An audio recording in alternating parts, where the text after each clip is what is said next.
समर्पयामि रक्तचूर्णं समर्पयामि सदा नैवेद्य भगवान પાસે નિવેદ પડેલું છે બરાબર ભગવાનને જમાડી દીધું ઓમ પ્રાણાય સ્વાહા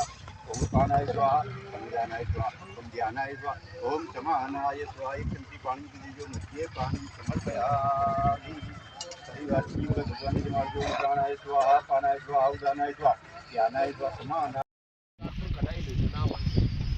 અગર ભાઈ હાર્ટ એટેક આવ્યો અને બલૂન નાખવાનું થયું આયુષ્યમાન કાર્ડ હોય 5 લાખ માગશે આયુષ્યમાન કાર્ડ હોય મફતમાં આ બધું પ્રધાનમંત્રી મોદી સાહેબના કારણે આપણને મળ્યું છે તો આપણે બધા એનો ઉપયોગ કરીએ તમારે આ બોર 8-10 મહિનાથી બંધ પડેલ હતો અને એકાદ બે વાર તો બધી બહેનોએ જઈને તાલુકા પંચાયત હલ્લો પણ કરેલો પરંતુ આજે આ બોરનું આપણે લોકાર્પણ કરી રહ્યા છીએ તમારા બધાના ધ્યાને મૂકું કે આપણી વિધાનસભાની અંદર છેલ્લા 6 મહિનામાં આપણે 56 બોર બનાવ્યા છે પરંતુ કોઈકને કોઈ કારણસર હવે પાણીના તળ નીચા જવાના કારણે ગમે એટલા બોર બનાવીએ છતાં પણ 2-5 વર્ષે બોર ફેલ થઈ જાય છે એટલે આપણે ભવિષ્યમાં એવું આયોજન કરીએ છીએ કે માંડલની અંદર દરેક વિસ્તારની અંદર સંપનું પાણી પહોંચે જેથી કરીને કોઈ દિવસ બોર ફેલ પણ થઈ જાય તો પણ પાણી માટે કોઈને વલખા ન મારવા પડે સાથે જ આજે આ ખાટમુહૂર્ત પ્રસંગે લોકાર્પણ પ્રસંગે મારી સાથે ઉપસ્થિત જિલ્લા પંચાયત ન્યાય સમિતિના ચેરમેન માને ભીખાભાઈ એપીએમસીના ચેરમેન માને અમુકાકા ગામના પ્રથમ નાગરિક એવા સરપંચ નરેશભાઈ તાલુકા ભાજપના પ્રમુખ નીતિનભાઈ તાલુકા પંચાયતના પ્રમુખ સુમનભાઈ કારોબારી ચેરમેન માને મહેશભાઈ દેવાજી આપણે બધા જ લોકો રાજુભાઈથી માંડીને બધા જ લોકોના આનંદનગર માટે ખૂબ લાગણી હતી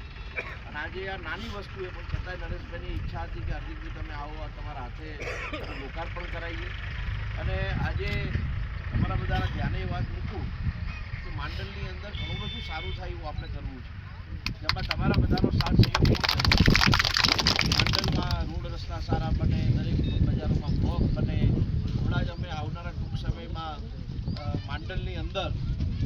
50 લાખ રૂપિયા કરી રહ્યા છે જેથી કરીને ઉપવાસ હોય મોરાવત કરતર હોય આ બધી બહેનોને જવું હોય આપણી નાના દીકરા દીકરીઓને લઈને 5-10 મિનિટ અડધો કલાક કોઈ જગ્યાએ બેસવા જવું હોય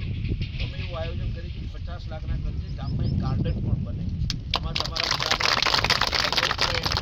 આશા રાખું છું ને ભવિષ્યમાં આ માંડલથી લઈને દાડો સુધીનો જે રસ્તો અત્યારે ખરાબ છે એ પણ આપણે 7 મીટર પહોળો બનાવીએ છીએ અને નવો બનાવીએ છીએ પછી તમારે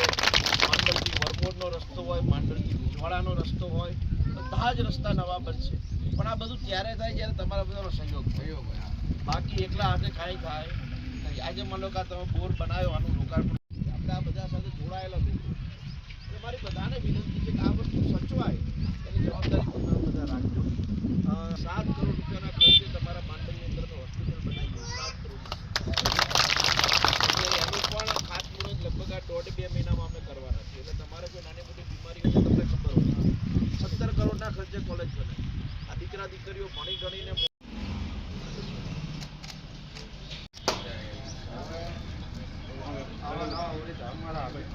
આબાજ બધા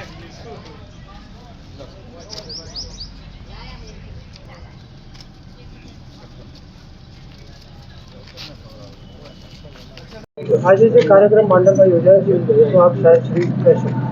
આજે માંડલના આનંદપુરા ખાતે 25 લાખના ખર્ચે પાણીના બોરનું લોકાર્પણ કરવામાં આવ્યું છે અને છેલ્લા 1 વર્ષ દરમિયાન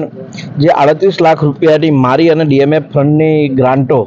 માંડલની 10 સોસાયટી વિસ્તારમાં ફાળવી હતી એ કામો જે પરિપૂર્ણ થયા છે એનું નિરીક્ષણ કરવા માટે આજે સરપંચ અને સ્થાનિક આગેવાનો સાથે અહીંયા આવ્યા છીએ આ 10 સોસાયટીની અંદર લગભગ 38 લાખ રૂપિયાના પેવર બ્લોક અને આરસીસીના કામો કરાયા છે એટલે આવનારા દિવસમાં તમામ વિકાસના કામો માંડલ શહેરની અંદર માંડલ ગામની અંદર થાય એ દિશામાં વિશેષ પ્રયાસ સરકારનો અને અમારા બધાનો સાથે મળીને રહ્યો છે આજે આનંદની વાત છે કે એક સોસાયટીમાં તો સંપૂર્ણ રીતે આરસીસીના કામો થયા છે અને બાકીની સોસાયટીમાં પેવર બ્લોક અને આરસીસીના કામો થયા છે હજુ પણ જે સોસાયટીમાં આરસીસી પેવર બ્લોકના કે બીજા નાના મોટા કામો બાકી હશે એ તમામ કામો પરિપૂર્ણ થાય એ દિશામાં અમે લોકો કટિબદ્ધ છીએ